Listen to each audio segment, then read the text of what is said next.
নতুন রাজনৈতিক দল জাতীয় নাগরিক পার্টি এনসিপির আত্মপ্রকাশ অনুষ্ঠানে সরকারি গাড়ি বরাদ্দে অন্তর্বর্তী সরকারের ভূমিকা অস্বীকার করেছেন প্রধান উপদেষ্টার প্রেস সচিব শফিকুল আলম। কিন্তু এই বাসগুলোর কোনো ধরনের কোনো পেট্রোলের খরচ বা এটা যাতায়াতের খরচ কোনো খরচ এই ডিসি অফিস থেকে দেওয়া হয়নি। পহেলা মার্চ বিকেলে ফরেন সার্ভিস একাডেমিতে এক সংবাদ সম্মেলনে সাংবাদিকদের প্রশ্নের জবাবে তিনি কথা বলেন। এর আগে 28 ফেব্রুয়ারি জুলাই গণঅভ্যুত্থানে নেতৃত্ব দেওয়া ছাত্র নেতৃত্বের নতুন রাজনৈতিক দল জাতীয় নাগরিক পার্টির আত্মপ্রকাশ ঘটে।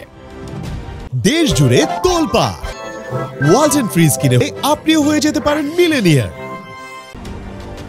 রাজধানীর মানিক মিয়া অ্যাভিনিউয়ের অনুষ্ঠানে যোগ দিতে পিরোজপুর জেলা প্রশাসকের কার্যালয় থেকে 5টি বাস রিকুইজিশন করার অভিযোগ করেন গণ অধিকার পরিষদের সভাপতি নুরুল হক নুরু। নতুন দলের আত্মপ্রকাশ অনুষ্ঠানেও জেলা প্রশাসকের মাধ্যমে চিঠি দিয়ে ঢাকায় কেবল সরবরাহে আসতে নোটিশ প্রদান করা, গাড়ি সরবরাহে মালিক সমিতি ও পরিবহন সংশ্লিষ্টদের উপরে চাপ প্রয়োগ করা, যা সম্পূর্ণ অনৈতিক ও অগ্রহণযোগ্য।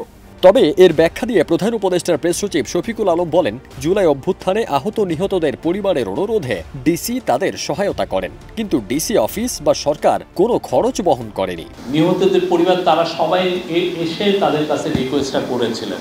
সেই রিকোয়েস্টের প্রেক্ষিতে এবং এক ধরনের প্রেশারের প্রেক্ষিতে তারা 5টি বাস রিকুইজিশন করাতে হেল্প করেন, কিন্তু এই বাসগুলোর কোনো ধরনের কোনো পেট্রোলের খরচ বা এটা যাতায়াতের খরচ কোনো খরচ এই ডিসি অফিস থেকে দেওয়া হয়নি।